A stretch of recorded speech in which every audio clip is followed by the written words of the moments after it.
దానికంటే ప్రమాదమైన చట్టం ఒకటి తీసుకొచ్చాడు. మా తమ్ముళ్ళు పెట్టాడు. Land titling act. అది దాని పేరు జగన్ ల్యాండ్ గ్రాబింగ్ యాక్ట్. ఇప్పటికే చట్టం అమల్లోకి తెచ్చేశాడు.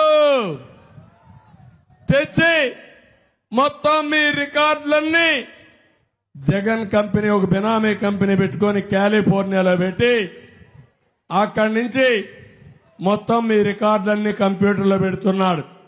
రేపటి నుంచి జిరాక్స్ కాపీ ఇస్తాడంట. ఒరిజినల్ ఏముండవు. ఇక్కడున్నాడు పెద్ద కబ్జాదారుడున్నాడు. రికార్డు ఉంటేనే భూములు కొట్టేసిన దొంగ ఇతను. అవునా కాదా? రేపు రికార్డే లేదు. ఏమవుతారు మీరు? ఏమవుతారు? తమ్ముళ్ళు, నా బాధ అది. రికార్డు పక్కాగా ఉంటేనే దొంగతనంగా రికార్డు మార్చేసి భూములు కొట్టేసే ఈ దొంగలు అసలు రికార్డే లేకపోతే ఒకసారి దీని రికార్డ్ అంతా ఆన్లైన్లో పెట్టుకుంటాడంట. పాస్వర్డ్ ఆయన దగ్గర పెట్టుకుంటాడు. దొంగోడు దగ్గర పాస్వర్డ్ ఉంటుంది, తాళం ఉంటుంది. దానిపైన ఒక ఏపీ టైటిలింగ్ ఆఫీసర్ ఒక అతను ఉంటాడంట. నీ భూమి నువ్వు అమ్మాలంటే వాడి పర్మిషన్ అవసరం అంట.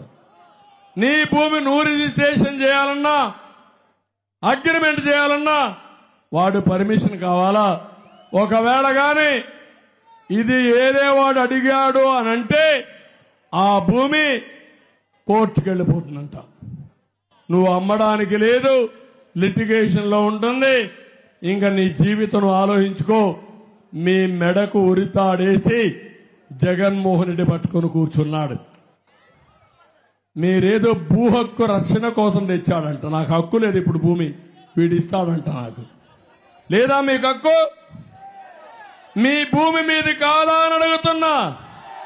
ఈయన ఇవ్వాలన్నా? ఇప్పుడు 100 సంవత్సరాల తర్వాత ఈయన మనకు హక్కు ఇస్తాడంట. నమ్మతారా తమ్ముళ్ళు? ఇది అవసరమా మీకు? ఒప్పుకుంటారా దీనికి?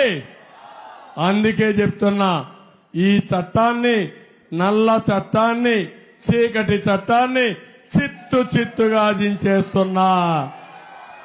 చంద్రబాబు నాయుడు అడుగుతా ఉన్నా, అయ్యా అసలు నీకు ల్యాండ్ టైటిలింగ్ యాక్ట్ అంటే ఏమిటో తెలుసా చంద్రబాబు అని అడుగుతా ఉన్నా. అసలు ల్యాండ్ టైటిలింగ్ యాక్ట్ అంటేనే దాని అర్థం ఏమిటి అనంటే భూముల మీద సంపూర్ణ హక్కులు రైతన్నలకు ఎల్లవేళలా ఉండేట్టుగా ఒక యాక్ట్ చేయడమే. దాన్నే ల్యాండ్ టైటిలింగ్ యాక్ట్ అంటారు చంద్రబాబు. ఫస్ట్ అది తెలుసుకో అని అడుగుతా ఉన్నా. ఇవాళ ఇదే పెద్ద మనిషి చంద్రబాబు నాయుడు గారు చేస్తా ఉన్న తప్పుడు ప్రచారాలకు ప్రతి ఒక్కరికి తెలిసి ఉండాలి. కాబట్టి ఈరోజు మీ అందరితో కూడా ఒక 2 నిమిషాలు దాని గురించి చెబుతాం. ఈ ల్యాండ్ టైటిలింగ్ యాక్ట్ అన్నది రాబోయే రోజుల్లో ఒక పెద్ద సంస్కరణ అవుతుంది. ఎందుకనంటే ఈరోజు ఏ భూమి ఎక్కడ కొనాలనుకున్నా కూడా ఆ భూములన్నిటిలో కూడా ఈరోజు వివాదాలున్నాయి. ఆ భూముల్లో ఎక్స్టెంట్ అన్నా తక్కువ ఉంటుంది, సబ్ డివిజన్ అన్నా జరగకపోయి ఉంటుంది, సర్వేలన్నా జరగకపోయి ఉంటాయి, రికార్డులన్నీ అప్డేట్ కాకపోయి ఉంటాయి.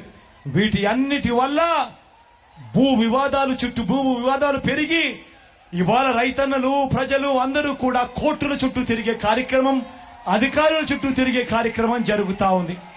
మీ బిడ్డ రాబోయే రోజుల్లో చెయ్యాలనుకునే సంస్కరణ ఏమిటి అంటే ఏ రైతన్నా కూడా, ఏ ఒక్కరైనా కూడా వాళ్ళ భూముల కోసము ఎవరి చుట్టూ తిరగాల్సిన పని ఉండకూడదు. ఏ కోర్టుకు వివాదాలకు సంబంధించిన ఏ కోర్టుకు వెళ్లాల్సిన పరిస్థితి రాకూడదు. ఆ భూముల మీద వాళ్ళకు సంపూర్ణ హక్కులు వాళ్లకు కల్పిస్తూ, ఆ భూముల మీద ఏదైనా వివాదం ఉంటే ఆ వివాదాన్ని గవర్నమెంట్ గ్యారంటీ ఇస్తూ వివాదం లేదు ఈ భూములు అని చెప్పే ఒక సంస్కరణ తీసుకుని రావాలని మీ బిడ్డ ఆలోచన. మీ బిడ్డ ఆలోచన ఆ భూముల మీద ఏదైనా వివాదం ఉంటే ఆ వివాదానికి ఏకంగా ఇన్సూరెన్స్ కూడా చేసి ఎటువంటి వివాదము కూడా ఉండకుండా చూడాలి అనేదే మీ బిడ్డ.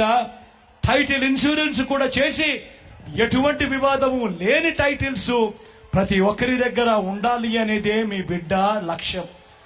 కానీ ఇది జరగాలి అనంటే మొట్టమొదటిగా జరగాల్సిందేమిటంటే రాష్ట్ర వ్యాప్తంగా జరుగుతా ఉన్న సర్వే పూర్తి కావాలి.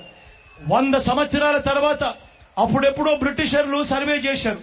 దాని తర్వాత ఈ దేశంలో గాని ఈ రాష్ట్రంలో గాని సర్వేలు మళ్ళీ చేసే పరిస్థితి లేదు. ఈ రోజు మొట్టమొదటిసారిగా మీ బిడ్డ గ్రామ సచివాలయాలు తీసుకొని వచ్చి అందులో ఏకంగా 15,000 సర్వేలను కూడా అందులో పెట్టి ఈ రోజు మీ బిడ్డ 100 సంవత్సరాల క్రిందట జరిగిన సర్వేను మళ్ళీ మీ బిడ్డ ప్రతి ఎకరాను కూడా సర్వే చేయిస్తా ఉన్నాడు. రైతుల కోసం సర్వే చేయించడమే కాకుండా వాటికి సంబంధించిన సరిహద్దు రాళ్లను పెట్టిస్తా ఉన్నాడు. రికార్డులన్నీ అప్డేట్ చేయిస్తా ఉన్నాడు. సబ్ డివిజన్ చేయిస్తా ఉన్నాడు. చేసి ఆ రైతన్నలకే హక్కు పత్రాలను ఎక్కడికి పోకుండా పదిలంగా రైతన్నలకు అందేట్టుగా చేస్తా ఉన్నాడు మీ బిడ్డ. ఇవన్నీ కూడా పూర్తయిపోయిన తర్వాత కానీ రాష్ట్రంలో 17,000కు సంబంధించిన రెవెన్యూ గ్రామాలుంటే ఇప్పటిదాకా 6,000 రెవెన్యూ గ్రామాలు మాత్రమే పూర్తయ్యాయి. రాబోయే ఇంకా 1.5-2 సంవత్సరాలలో పూర్తిగా 17,000 గ్రామాల సర్వే కూడా పూర్తయిపోతుంది. ఆ తర్వాత ప్రతి రైతన్న దగ్గర ప్రతి ఒక్కరి దగ్గర వాళ్ళ భూములకు సంబంధించిన పక్కా రికార్డులు ఉంటాయి. సర్వే చేసిన భూమి ఉంటుంది, సరిహద్దులు పాతిన భూములుంటాయి, రికార్డ్స్ అన్ని అప్డేట్ అయిన భూములుంటాయి, సబ్ డివిజన్ జరిగిన భూములన్నీ కూడా పూర్తి హక్కులతో ఆ రైతన్నులకు ఆ పేదలకు వాళ్ళందరికీ కూడా వాళ్ళ దగ్గర ఉంటాయి. అటువంటి పరిస్థితిలో ఆ పరిస్థితి వచ్చిన తర్వాత ఈ ల్యాండ్ టైటిలింగ్ యాక్ట్ తీసుకొని వచ్చి ఏ స్థాయిలోకి తీసుకొని పోతామోనంటే ఆ భూములకన్నిటికీ వివాదాలు ఏదైనా వస్తే ప్రభుత్వం గ్యారంటీ అని చెప్పే పరిస్థితిలోకి తోడుగా ఉండే కార్యక్రమమే ఈ ల్యాండ్ టైటిలింగ్ యాక్ట్ అన్నది. ప్రతి ఒక్కరూ కూడా తెలుసుకోమని కోరుతూ చంద్రబాబు చెప్పే అబద్ధాలు, చంద్రబాబు చేసే మోసాలను ఏ ఒక్కరూ కూడా నమ్మొద్దు అని చెప్పి ప్రతి ఒక్కరిని కూడా ప్రార్థిస్తా ఉన్నా.